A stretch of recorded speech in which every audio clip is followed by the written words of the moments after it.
하나님을 믿는 하나님의 백성들이 기억하고 기대하는 것들이 있습니다. 그것은 하나님의 은혜가 나타나기를 원하는 것이지요.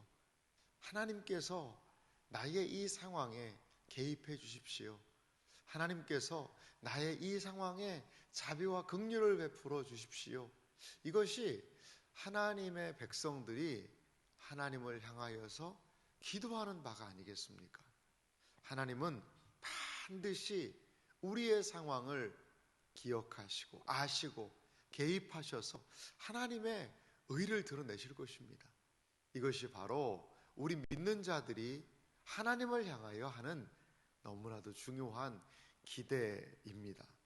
오늘 시편 말씀을 보니까요, 하나님께서 하신 그 행동을 이 사람은 드러내고 나타낸다라고 이렇게 이야기를 하고 있습니다. 오늘 시편 75편 1절을 보니까 이렇게 말씀을 합니다. 하나님이여, 우리가 주께 감사하고 감사함은 주의 이름이 가까움이라. 사람들이 주의 기이한 일을 전파하리이다.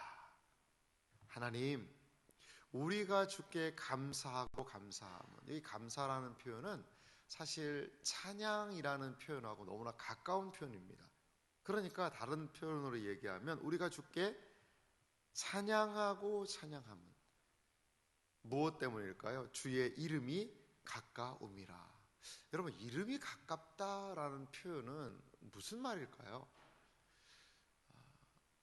알 듯 모를 듯 하는 그런 표현이기도 합니다. 그리고 이름이 가깝다는 그 의미가 무엇인지를 명확하게 성경이 다 이야기해 주진 않아요. 하지만 성경 전반적으로 이름이라는 것은 하나님의 영광과 같이 있고요, 하나님의 모습을 드러낸다라는 그런 표현이 이름에 있습니다. 그런데 그렇기 때문에 이름이 가깝다라는 것은 하나님의 임재하심이 충만합니다. 이렇게도 좀 번역할 수 있지 않을까 생각이 들어요. 하나님을 찬양합니다. 왜요? 주님의 이름이 가깝기 때문입니다.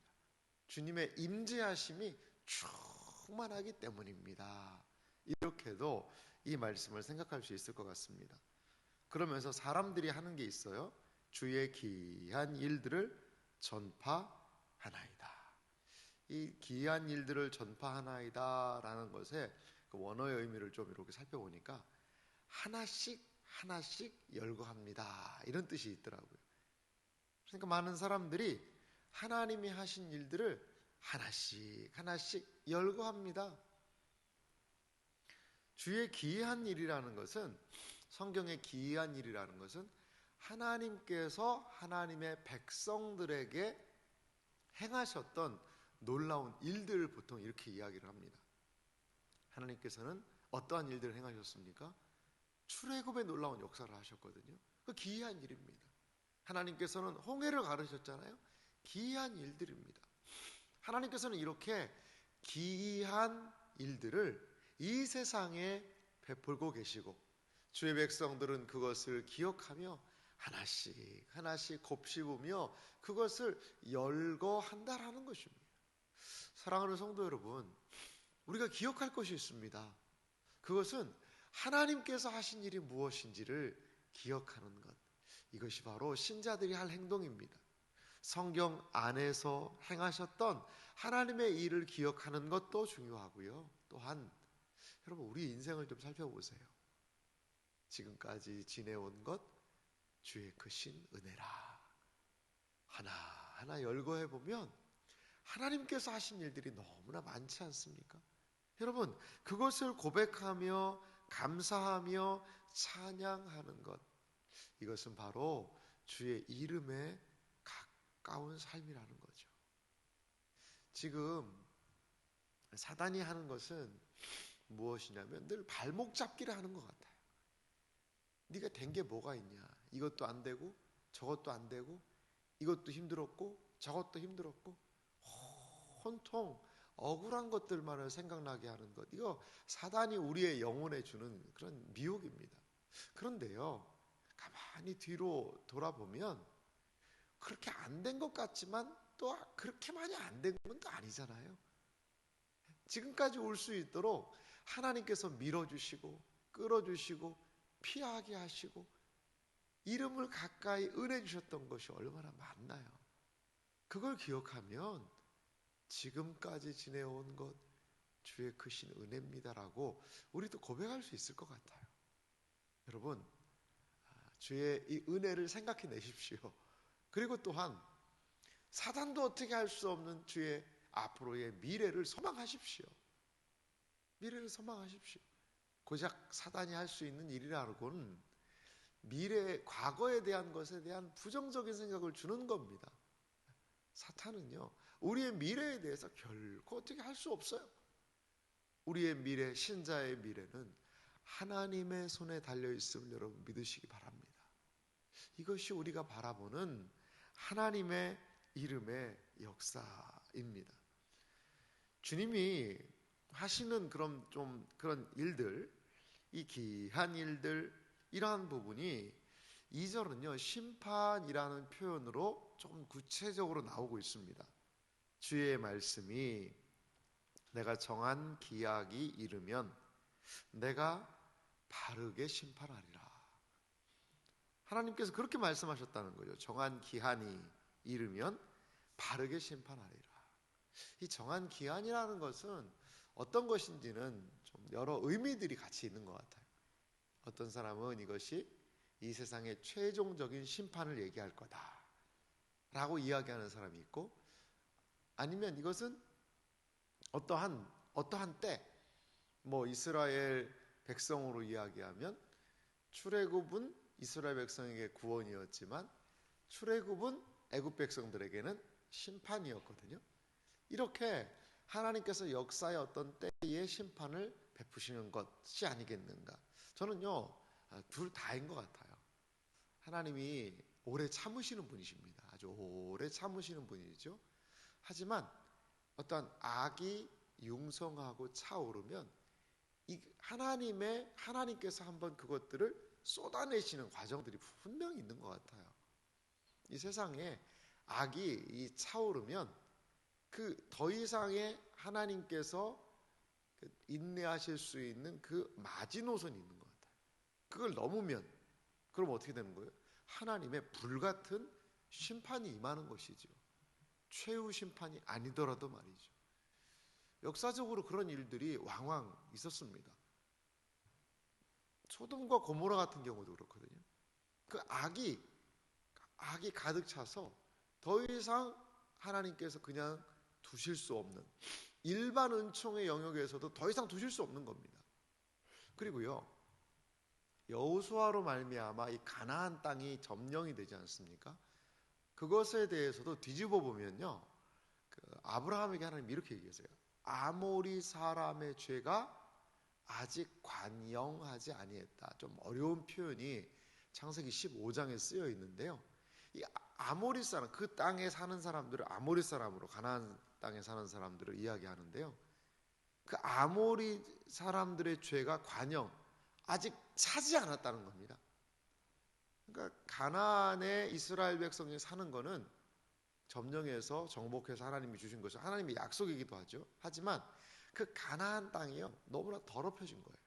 온갖 우상 숭배와 자녀들을 죽이고 불법과 이런 것들이 가득 차니까 하나님께서 그 땅의 사람들을 쏟아내 버리셨다. 그래서 그 땅을요, 쉬게 하는 겁니다. 그 땅을 정화시키는 겁니다. 역사적으로도 이러한 일들은 좀 있었다라고 봅니다. 많은 부분에서. 이렇게 하나님께서는 바르게 심판하시는 분이라는 겁니다. 하나님은 3절에 보니까 역사에 질서를 세우셨던 분이고요. 4절에 구체적으로 이제 말을 하고 있어요. 내가 오만한 자에게 오만하게 행하지 말라 하며 악인들에게는 뿔을 들지 말라 하였노니, 5절은요. 너희 뿔을 높이 들지 말며 교만한 목으로 말하지 말지어다. 하나님께서는 오만한 자, 교만한 자 그렇게 말하지 말라는 거예요. 그렇게 하면 안 된다라고 하였다라고 이야기하고 있습니다. 하나님께서 오만한 자와 교만한 자, 이 세상에 하나님이 세우신 질서를 파기하고 위협하는 사람들, 이런 사람들에게 그렇게 하면 안 된다라고 경고하신다는 겁니다. 하나님의 경고를 들을 수 있어야 합니다. 하나님의 경고를 들을 수 있어야 하나님께서 내리시는, 바르게 심판하시는 그 심판을 피할 수 있다는 거죠. 하나님의 말씀이 귀에 들린다는 것, 그것이 은혜입니다. 그것이 은혜예요. 이 세상의 특징은 무엇입니까? 브레이크가 없다는 겁니다. 자신의 욕망의 끝이 어딘지도 모르고 질주하는 것입니다. 하지만 안 돼 라는 그 음성을 듣고 멈출 수 있다면 사는 겁니다. 사는 거예요. 그 욕망을 따라 질주하는 그 끝이 어디일까요? 지옥길입니다. 지옥길. 세상 말로 하면 이 황천길이라고도 이야기할 수 있을 것 같아요. 그냥 그 욕망을 따라, 자기의 욕심을 따라 교만함으로, 오만함으로 막 질주를 해요. 그때에 이 하나님의 경고의 메시지를 들을 수 있다면, 그러면 사는 겁니다.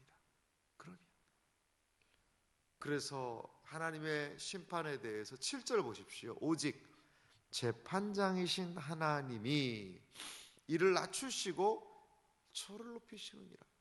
하나님이 재판장이시고요, 이를 낮추시고 저를 높이시는 하나님이시라는 겁니다. 우리는 한나의 기도가 생각이 나요. 하나님께서는 높이기도 하시고 낮추기도 하시고, 부자를 공수로 돌리시기도 하시고, 가난한 자에게 풍족함을 주시기도 하신다. 부자들이 때로 거름더미에 쑤셔 베기기도 하고, 가난하고 힘없고 연약한 사람들이 높이기도 하시는 분, 그분이 바로 하나님이시다라고 한나는 노래하고 있거든요. 마찬가지로 이 시인도 하나님께서 재판장이시다, 그리하여 하나님은 이를 낮추시고 저를 높이실 수 있는 분이시다라고 이렇게 고백합니다. 그러면서 8절에 보면요, 여호와의 손에 잔이 있어 술 거품이 일어나는도다.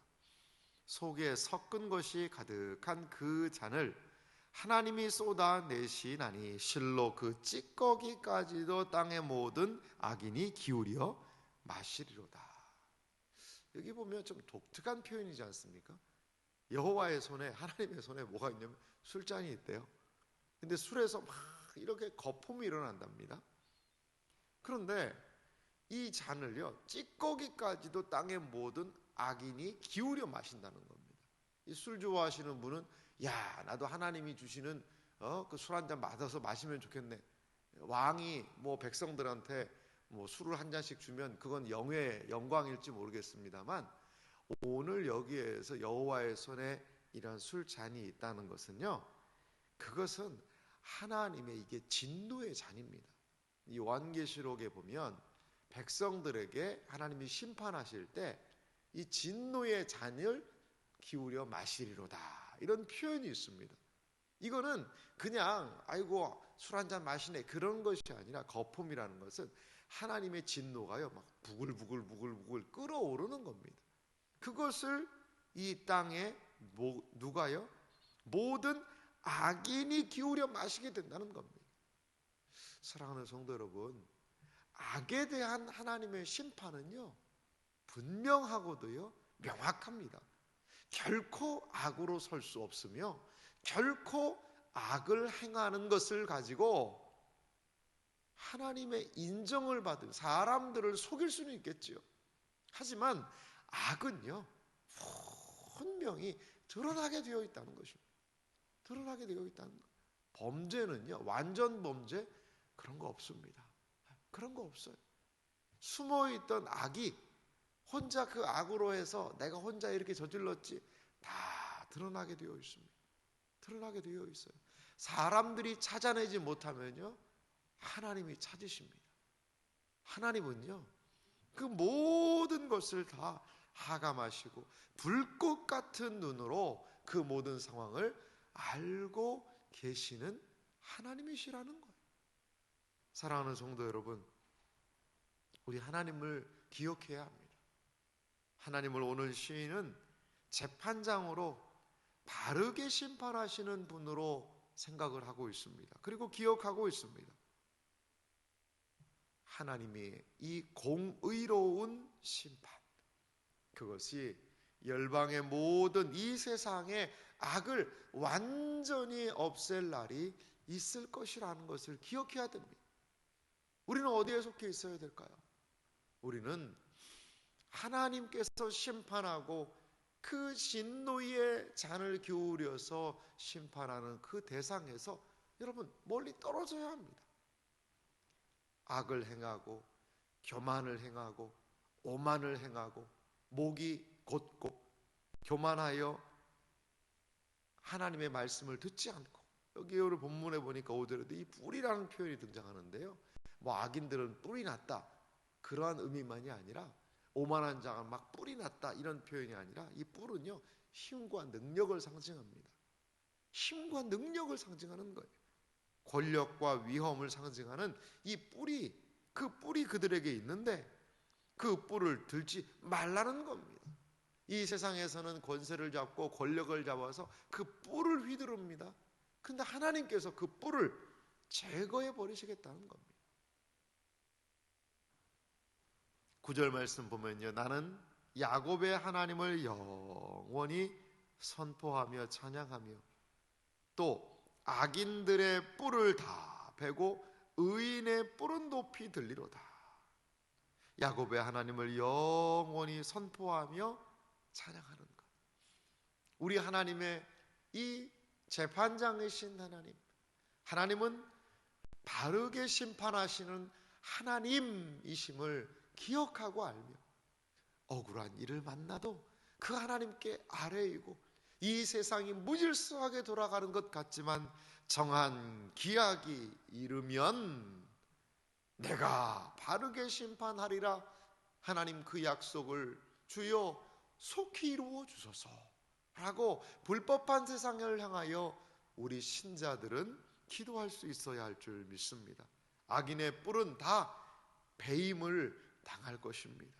하지만 의인의 뿔은 높이 들고 하나님께서 세우신 바르고 온전하고 착하고 공의롭게 하나님의 말씀에 의지하여 사는 그 모든 것이 하나님 보시기에 온전한 힘과 자랑과 능력으로 인정받을 날이 있다는 것을 우리 기억해야 될 줄 믿습니다. 아무도 보는 것 같지 않지만요, 하나님 보세요. 하나님은 다 보고 계세요. 아이들이요, 이 초등학생 보세요. 아이들 선생님이 안 계시면요, 그 선생님이 안 계시다고요 막 떠들고 선생님이 하라고 그런 것도 안 하고 장난치고 그렇게 합니다. 근데요, 좀 있으면요 선생님이 오신단 말이에요. 선생님이 여기에서부터 여기까지 적고 해놔라 라고 이야기하고 가셨으면 선생님이 좀 있으면 온단 말이에요. 그런데 선생님이 없다고 마음대로 까불고 떠들고 장난치고 놀고, 선생님이 오면은요, 그러면은 그거 보지 않습니까? 그 선생님이 계시든 안 계시든 꾸준히 선생님이 하라고 하는 것을 다 한 아이들은요, 선생님이 왔을 때 그래 어디 한번 보자, 다 한 거 내놔봐라, 그러면 자기 마음대로 한 사람들은 내놓을 게 없거든요. 하지만 그 말에 꾸준히 순종한 아이들은 선생님께 칭찬받습니다. 이게 반에서 이루어지는 일 아니겠어요? 이것은 세상의 축소판에 대한 이야기 아니겠습니까? 우리가 꾸준히 기도하고 묵묵히 하나님의 은혜를 구하는 것, 하나님은 알고 계세요. 사람들이 모를 수 있고요, 사람들 몰라줄 수 있어요. 하지만 우리 하나님께서는 바르게 판단하시는 분이십니다. 우리는 오직 사람들의 눈이 아니라, 이 세상의 평판이 아니라 그 하나님을 기억하며 묵묵히 이 세상에서 우리에게 주어진 일들을 감당할 수 있는 우리들의 생애와 삶이 되기 원합니다. 그러할 때에 비록 세상이 우리를 힘들게 하고 어렵게 하는 일들이 있다 하더라도 하나님으로 말미암는 위로의 날이 분명히 우리에게 있을 줄 믿습니다.